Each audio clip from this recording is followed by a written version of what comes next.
Bismillahirrahmanirrahim. Sebelum saya memulakan webinar pada malam ini, izinkan saya untuk menerangkan secara ringkas tentang biodata Nabi Muhammad sallallahu alaihi wasallam. Nama sebenar baginda ialah Muhammad bin Abdullah bin Abdul Muttalib bin Hashim. Baginda dilahirkan pada subuh Isnin 12 Rabiul Awal 20 April 571 Masihi atau dikenali sebagai Tahun Gajah. Tempat lahir baginda di rumah Abu Talib, Mekah Al-Mukarramah. Nama bapa baginda Abdullah bin Abu Muttalib bin Hashim. Nama ibu baginda Aminah binti Wahab bin Abdul Manaf.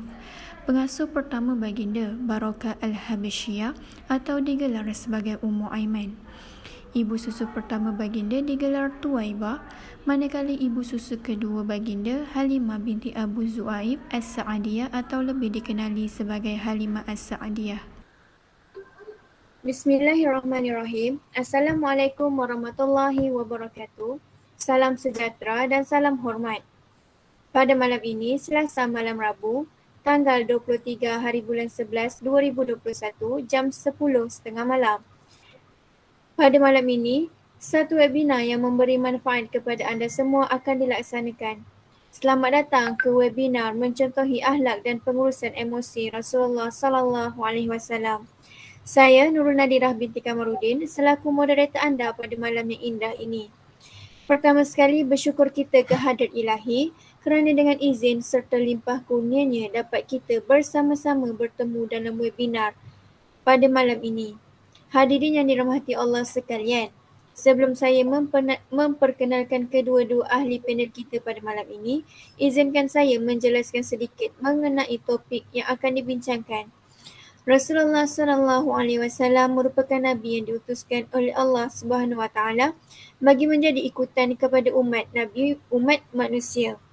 Akhlak Rasulullah sallallahu alaihi wasallam sangat terpuji dan emosi baginda sewajarnya diambil contoh oleh setiap khalifah di muka bumi ini. Baiklah, sebelum saya mengupas lebih mendalam lagi, terlebih dahulu mari kita berkenalan dengan kedua-dua ahli panel kita pada malam ini. Panel yang pertama kita ialah saudari Wan Nur Alia Balkis binti Wan Kamarudin, manakala panel kedua pula ialah saudari Nur Masyita binti Zainuddin. Sebelum saya menyimpang dengan lebih jauh, soalan saya pada panel pertama, bolehkah saudari Balkis mengupas sedikit tentang tajuk yang akan dibincangkan pada malam ini? Dipersilakan saudari. Baiklah. Assalamualaikum warahmatullahi wabarakatuh. Terima kasih kepada saudari moderator Nurul Nadirah. Alhamdulillah, bersyukur kita ke Hadrat Ilahi kerana dapat berkumpul di dalam sebuah webinar yang akan memberi pengajaran dan manfaat kepada kita semua. Berdasarkan tema webinar kita pada malam ini, saya selaku ahli panel 1 akan mengupas sedikit tentang akhlak dan peribadi Rasulullah sallallahu alaihi wasallam. Bismillahirrahmanirrahim. Memang bukan mudah untuk mencontohi dan mengikut akhlak mulia Nabi Muhammad sallallahu alaihi wasallam. Namun, sebagai seorang khalifah di muka bumi ini, kita perlu memperhatikan sifat dan sikap terpuji baginda mengikut kemampuan masing-masing. Apatah lagi kehidupan pada masa kini dipenuhi dengan pelbagai ragam dan budaya serta cabaran. Akhlak mulia Rasulullah sallallahu alaihi wasallam akan memberi manfaat kepada kita semua makhluk jika kita mengamalkannya dengan kehidupan harian. Engkau bukan seperti yang biasa datang. Lontaran kata-kata itu menyebabkan Saidina Abu Bakar radhiyallahu anhu menahan tangis. Si pengemis Yahudi buta tersebut mengatakan bahawa yang menyantuninya saban pagi sentiasa menghaluskan makanan sebelum disuapkan ke mulutnya. Layanan yang diterimanya kini cukup berbeza, sedangkan dia tidak mengetahui yang melayaninya sebelum ini adalah insan yang seringkali dicaci dan difitnah olehnya. Insan yang selalu dicemu tetapi tidak pernah jemu mendatanginya dengan membawa makanan.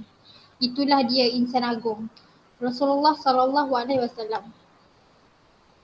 Kehebatan dan ketinggian akhlak Rasulullah sallallahu alaihi wasallam membawa sinar hidayah kepada manusia lain biarpun setelah kewafatan baginda. Benarlah apa yang telah diungkapkan dalam surah Al-Qalam ayat 4 yang membawa maksud, dan sesungguhnya engkau mempunyai akhlak yang amat mulia. Budi pekerti yang dipamerkan oleh baginda SAW tidak diluntur disebabkan kebencian dan kemarahan yang melingkari kehidupan, bahkan kesabaran menjadi benteng yang paling utuh dalam memberikan contoh terbaik.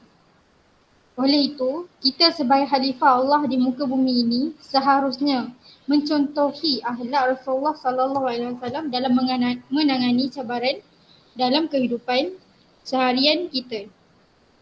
Hal ini demikian kerana akhlak-akhlak Rasulullah SAW sewajarnya dijadikan tauladan bagi setiap manusia untuk membentuk pribadi diri yang mulia. Sekian daripada saya serahkan kepada moderator kembali. Baiklah, terima kasih saudari Balkis atas perkongsian yang amat bermakna sebentar tadi. Sesungguhnya Allah Subhanahu wa taala telah mengutuskan Nabi Muhammad sallallahu alaihi wasallam bagi menyempurnakan akhlak yang ada pada diri seseorang manusia. Hal ini berdasarkan sabda baginda yang bermaksud, aku diutuskan oleh Allah hanyalah untuk menyempurnakan akhlak. Hadis riwayat Ahmad. Maka kita perlulah menjadikan akhlak Rasulullah sallallahu alaihi wasallam sebagai teladan dalam diri kita bagi membentuk peribadi yang sopan akhlaknya. Seterusnya, saya ingin bertanya satu soalan kepada saudari Mashita selaku ahli panel kedua kita pada malam ini. Berdasarkan kupasan yang telah dijelaskan oleh saudari Balkis sebentar tadi, apakah kaitan akhlak Rasulullah SAW dalam menangani cabaran kehidupan seharian sebagai khalifah Allah dalam muka bumi ini? Silakan saudari Mashita untuk menjawab persoalan ini. Baiklah, terima kasih saudari moderator atas pengajuran soalan yang agak menarik. Bismillahirrahmanirrahim. Terlebih dahulu, saya ingin mengucapkan ribuan terima kasih kerana sudi menjemput saya bersama-sama di dalam webinar ini. Semoga kita semua diberkati dan dirahmati Allah Subhanahu Wa Taala. Setiap manusia pasti tidak boleh lari dari masalah kehidupan mereka, tidak kiralah dari segi kewangan ke, pekerjaan ke atau sebagainya. Rasulullah SAW mempunyai satu sifat yang terpuji yang sukar untuk segelintir khalifah mengamalkannya. Sifat yang saya sebutkan tadi adalah sifat penyabar. Allah SWT ada berfirman dalam kitab suci Al-Quran pada surah Al-Ahqaf ayat 35 yang bermaksud, maka bersabarlah engkau, yakni Muhammad, sebagaimana kesabaran Rasul-Rasul yang memiliki keteguhan hati, dan janganlah engkau meminta agar yakni azab disegerakan untuk mereka. Pada hari mereka melihat azab yang dijanjikan, mereka merasa seolah-olah tinggal yakni di dunia hanya sesaat saja pada siang hari. Tugasmu hanya menyampaikan, maka tidak ada yang dibinasakan, kecuali kaum yang fasik yang ini tidak taat kepada Allah. Sifat sabar perlu ada pada setiap insan yang bergelar mukmin bagi meneruskan kehidupan dan menempah kejayaan di dalam kehidupan di dunia dan di akhirat.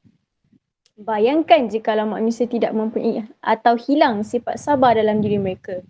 Sudah tentu kehidupan mereka terkucar kacir dan susah untuk menyelesaikan masalah yang dihadapi oleh mereka. Berdasarkan kepada ayat yang saudari moderator sampaikan sebentar tadi, Allah telah menurunkan Nabi Muhammad SAW iaitu kekasih Allah untuk menyampaikan risalah-risalah terakhir dan sebagai contoh ikutan yang baik. Saya ingin berkongsi tentang sesuatu hadis yang berkisarkan tentang sifat sabar, iaitu hadis sabar merupakan cahaya yang menyinari kegelapan. Kesabaran merupakan cahaya yang amat terang. Dengan kesabaran inilah seseorang mampu menyingkap kegelapan.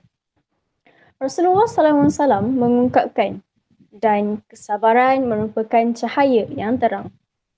Jadi di sini, saya ingin menyeru kepada semua muslimin dan muslimat untuk bersama-sama memupuk sifat sabar yang tinggi di dalam diri tidak kira di mana dan situasi apa yang kita hadapi. Itu sahaja daripada saya. Saya kembalikan webinar ini kepada saudari moderator. Alhamdulillah, terima kasih saudari Mashita atas penyampaian yang sungguh bermakna sebentar tadi. Betul kata saudari kita, Setiap manusia mempunyai masalah dan setiap masalah mesti mempunyai jalan penyelesaian yang terbaik. Maka, kita perlulah memupuk sifat sabar yang tinggi kerana apabila seseorang tidak mempunyai kesabaran di dalam diri, ia mungkin akan menimbulkan pergaduhan atau perbalahan mulut. Seperti mana yang sering berlaku dalam negara kita. Pelanggan di restoran yang memarahi pengurus atau pekerja restoran tersebut oleh kerana makanan yang dipesan tidak sampai ke tempatnya. Dari situ pun, kita sudah boleh melatih diri untuk bersabar dan memahami keadaan tukang masak tersebut. Kita tidak boleh terus serang secara melulu tanpa memeriksa apa yang berlaku di dapur restoran itu. Seeloknya, bercakap dengan sopan walaupun di dalam diri itu mempunyai perasaan marah. Hal ini kerana ia akan mewujudkan keharmonian antara satu sama lain. Baiklah, kita akan pergi ke soalan seterusnya yang akan saya tanya kepada saudari Balkis. Bagaimanakah pengurusan emosi Rasulullah sallallahu alaihi wasallam dapat kita contohi dalam kehidupan harian? Boleh saudari terangkan sedikit? Boleh, wahai saudari moderator. Pengurusan emosi bermaksud keupayaan seseorang untuk mengawal emosi atau perasaannya. Perasaan marah, sedih dan gembira merupakan sifat yang terdapat dalam jiwa setiap yang bergelar manusia. Ia merupakan emosi semula jadi yang bersifat negatif dan kebiasaannya bermula daripada sedikit keresahan hingga menjadi ganas dan tidak terkawal. Jangan marah. Larangan ini telah diulangi oleh baginda Nabi beberapa kali. Di dalam sebuah hadis, laki-laki berkata kepada Nabi, "Berilah aku wasiat." Beliau bersabda, "Janganlah kamu marah." Hadis riwayat Bukhari. Berdasarkan hadis ini, kita sewajarnya mencontohi emosi Rasulullah SAW yang sentiasa berfikiran positif dalam apa jua keadaan sekalipun. Pendek dan ringkas, tetapi mungkin tidak diendahkan, sedangkan pengabaiannya mungkin akan menatijahkan sesuatu yang besar kerana marah seseorang boleh bertindak di luar kawalan sehingga membawa kepada kecederaan atau pembunuhan. Jangan disebabkan perasaan marah kita yang sukar dikawal itu akan membawa padah kepada diri sendiri. Oleh itu, kita perlulah beringat bahawa apabila marah, contohilah pengurusan emosi Rasulullah SAW yang sentiasa sabar dan tabah apabila diri baginda diherdik dan dimaki. Harap semua dapat memahami apa yang saya ingin sampaikan. Terima kasih. Terima kasih diucapkan kepada saudari Balkis atas penyampaian yang ringkas tetapi padat. Seterusnya, saudari Masyita, apakah pendapat awak tentang pengurusan emosi Rasulullah sallallahu alaihi wasallam yang perlu kita contohi dalam kehidupan harian kita? Silakan. Baiklah, kesempurnaan emosi dan perasaan yang dicontohi oleh baginda sallallahu alaihi wasallam inilah yang wajar menjadi pegangan dan ikutan kita semua. Sebenarnya inilah juga apa yang telah diajarkan oleh Rasulullah SAW kepada kita. Apa itu pengurusan emosi, tentang apakah emosi positif dan emosi negatif. Malah, ia juga berkaitan kecerdasan emosi serta konsep Islam tentang pengurusan dan kecerdasan emosi yang mungkin amat janggal bagi sesetengah dari kita. Tetapi, inilah khazanah yang perlu diungkap kembali oleh kita semua. Ini juga adalah di antara beberapa rahmat sebagaimana yang dijanjikan oleh Allah Subhanahu Wa Taala kepada seluruh alam ini dengan kelahiran junjungan besar Rasulullah sallallahu alaihi wasallam. Allah telah menjadikan manusia dari pelbagai unsur yang terdiri daripada tanah yang berbentuk asas kepada pembentukan fizikal dan ditiupkan dengan unsur nyawa atau roh yang memberikan tenaga, kehidupan dan kekuatan kepada fizikal. Persoalannya ialah di manakah kedudukan emosi atau perasaan itu? Adakah ia sebahagian dari unsur fizikal atau roh? Atau adakah ia merupakan satu fungsi yang terhasil daripada gabungan aspek fizikal dan rohani? Kajian dalam neuroscience menyatakan bahawa emosi adalah sebahagian dari fungsi saraf, satu manifestasi yang terhasil dari aktiviti otak manusia. Manakala dalam Islam, roh amat berperanan dalam memandu sebarang aktiviti dalam pemikiran, perasaan dan perbuatan manusia. Roh amat memerlukan jasad yang secara fizikalnya melengkapi hakikat insan dan begitu juga jasad yang memerlukan roh bagi meneruskan kehidupan. Malah, roh turut dinyatakan mempunyai keupayaan untuk berasa takut dan bergembira. Baik di saat hidup, di dunia ini, mahupun di akhirat nanti. Bertepatan dengan apa yang digambarkan dalam Al-Quran yang menceritakan tentang keadaan dan perasaan manusia apabila mereka dihumban ke neraka dan juga kegembiraan mereka apabila menjadi penghuni syurga. Keadaan ini digambarkan Allah dalam surah Az-Zumar, satu surah yang banyak menceritakan hal berkaitan ahli syurga yang dipenuhi kegembiraan dan ahli neraka yang diselubungi kedukaan. Firman Allah yang bermaksud, dan Allah menyelamatkan orang-orang yang bertakwa kerana kemenangan mereka tiada disentuh oleh azab, iaitu neraka, dan tidak pula mereka berduka cita. Surah Az-Zumar ayat 61. Kesimpulannya, kita hendaklah bijak untuk mengawal emosi diri sendiri. Rasulullah SAW yang sentiasa pemaaf dalam apa jua keadaan sekalipun. Ingatlah semua, kita ini hanya insan yang biasa yang perlu tunduk kepada perintah Allah SWT untuk menjadi hamba yang soleh dan solehah di sisinya. Sekian, terima kasih. Baiklah, terima kasih kepada saudari Masyita atas perkongsian yang cukup menarik itu. Betullah kata-kata daripada kedua-dua ahli panel kita pada malam ini.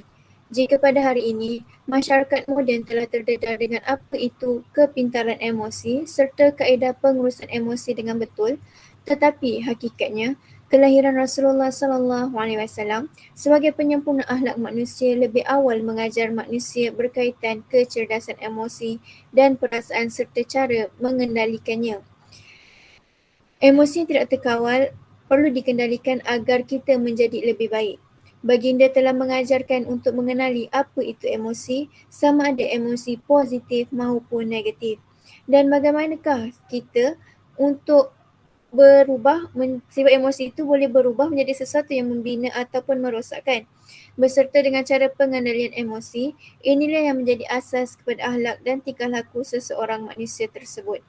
Sebagaimana yang diajarkan oleh Nabi Muhammad SAW, akhlak ini jugalah yang akan menentukan keredaan Allah dan balasan syurga, kerana sebaik-baik manusia di kalangan orang-orang yang bertakwa ialah mereka yang amat baik perangai dan akhlaknya kepada orang lain.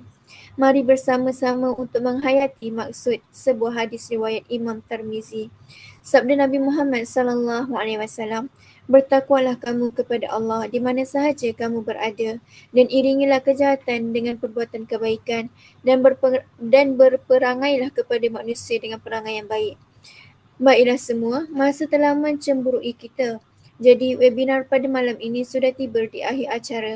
Terima kasih kepada saudari Balkis dan saudari Masyita atas kesudian untuk bersama-sama berkongsi ilmu bagi mengupas tema kita iaitu mencontohi akhlak dan pengurusan emosi Rasulullah SAW dalam menangani cabaran kehidupan seharian sebagai khalifah di muka bumi ini.